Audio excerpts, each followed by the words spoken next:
Hello दोस्तों, नमस्कार। मैं सतीराम साक्या पीएमडीएस साक्या यूट्यूब चैनल से आपका भव्य और जोरदार स्वागत करता हूँ। दोस्तों, आज जो कार्यक्रम यहाँ पे हमने एक छोटा सा रखा है, बुद्ध जयंती पार्क, दुर्गा पार्क, विशाल मशाल धरना जो हुआ था उसके उपलक्ष्य में, और हमारे माननीय एडवोकेट साहब इसके बारे में पूरी जानकारी आपको देंगे। आइए एडवोकेट साहब, आप जानकारी दीजिए। ये हमारे माननीय वकील साहब।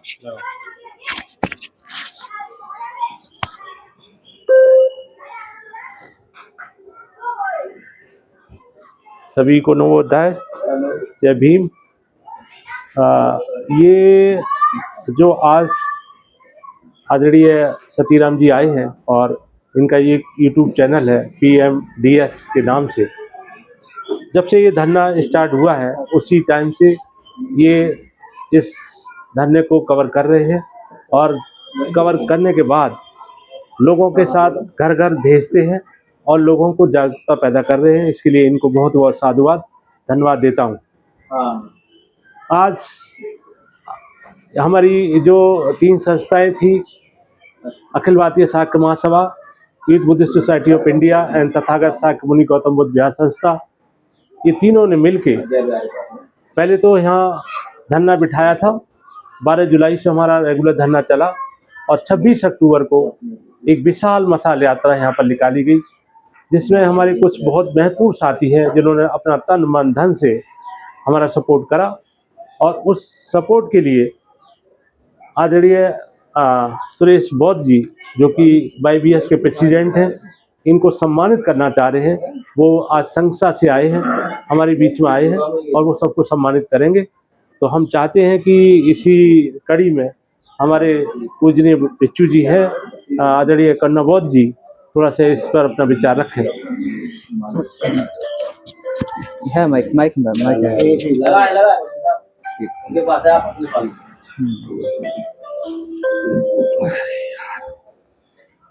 सभी को नमो बुद्धाय, मंगल कामनाएं। आज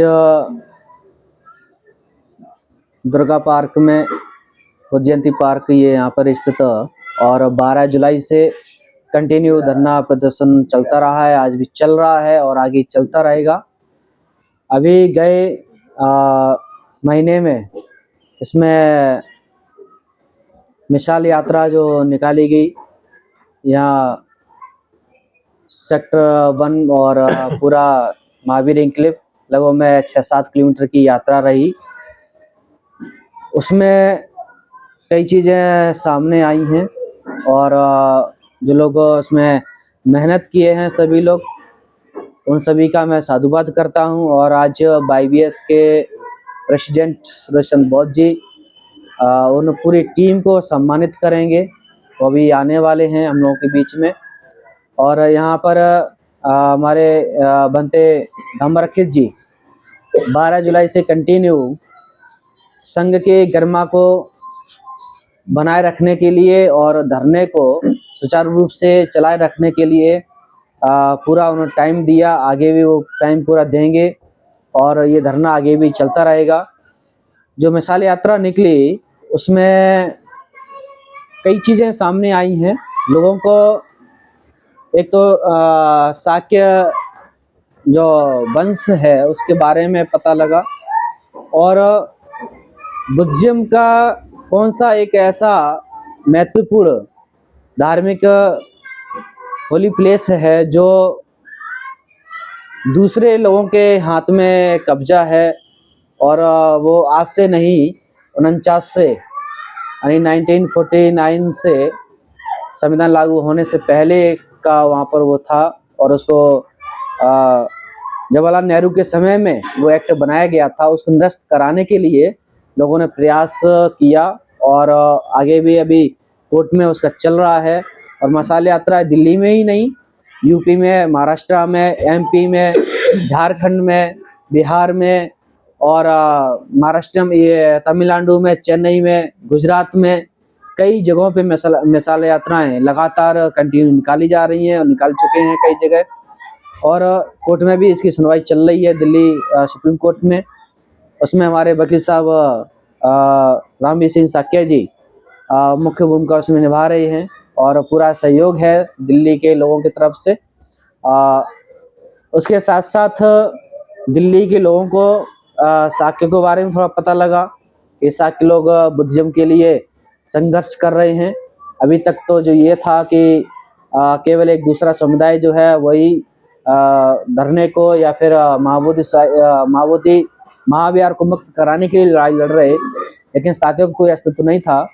लेकिन शाक्यों ने और वकील साहब ने ज़्यादा मेहनत करके ये साबित किया है और शाक्यों ने सभी लोगों ने, चाहे वो 1 घंटे का 2 घंटे टाइम दिया हो या वो यात्रा में साथ चले हों, सभी ने अपना कीमती समय दे करके इस मूवमेंट को आगे बढ़ाने का बहुत प्रयास किया है। तो मैं सभी का बहुत बहुत साधुवाद करता हूँ और बड़ी संख्या में यहाँ पर भिक्षु संघ भी पहुँचा था, तो मैं संघ का भी बहुत साधुवाद करता हूँ। और आगे जो है माओवादी महाविहार उसको मुक्त कराने के लिए हम लोग का प्रयास जारी रहेगा। और कोई क्वेश्चन? कोई क्वेश्चन?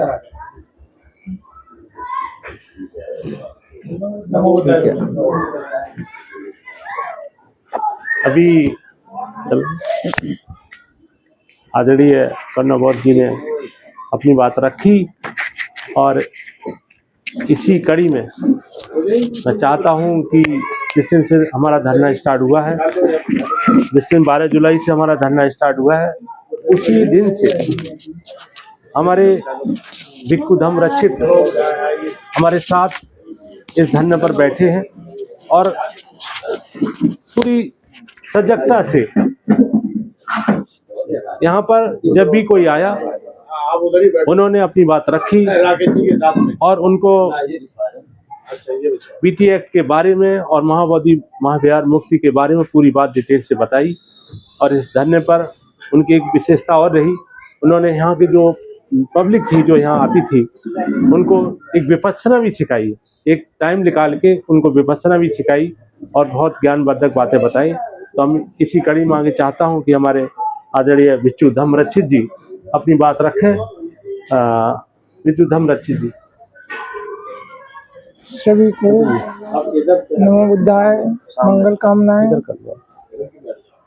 आज जो सम्मान समारोह को रखा गया है और मशाल यात्रा के बारे में कुछ प्रकाश डालना है, तो हमने जो 26 अक्टूबर 2025 दिन संडे था, उस दिन जो मशाल यात्रा निकाली थी वो दिल्ली की मशाल यात्रा से मिसाल यात्रा में परिवर्तित हो गई और एक मिसाल इस राष्ट्रीय राजधानी क्षेत्र में बनी। जितना हम सोचते थे उससे कई गुना ज़्यादा भीड़ हुई और सभी ने तन से, मन से, धन से सहयोग किया।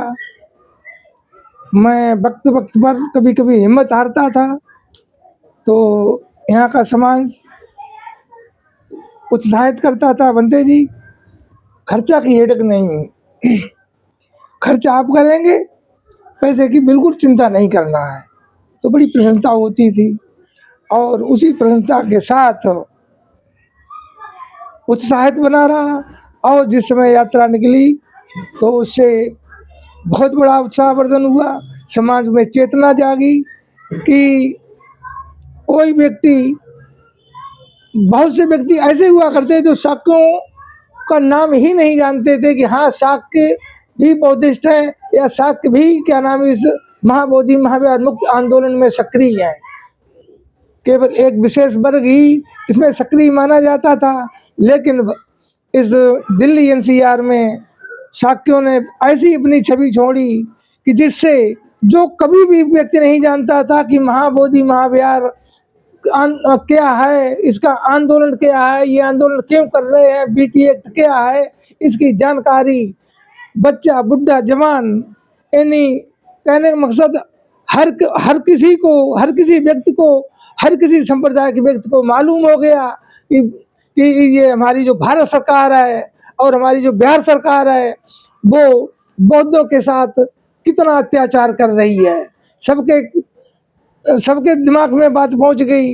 इस यात्रा से यही नहीं हुआ, इस यात्रा से जन जागृति हुई और जो हमारे समाज के युवा वर्ग था बहुत पीछे था और वो दौड़ कर आगे चलने के लिए तैयार हो गया और हमेशा हौसला रखता है कि जब तक ये बीटी एक्ट 1949 निरस्त नहीं हो जाता है, चाहे वो एक दिन लगे, चाहे एक साल लगे, चाहे अनेकों साल लगे, ये समाज जब तक ये महाबोधि महाव्यार मुक्त नहीं हो जाता है, ये बीटी एक्ट काला कानून निरस्त नहीं हो जाता है, तब तक ये हमारा समाज अब चैन से बैठने वाला नहीं है।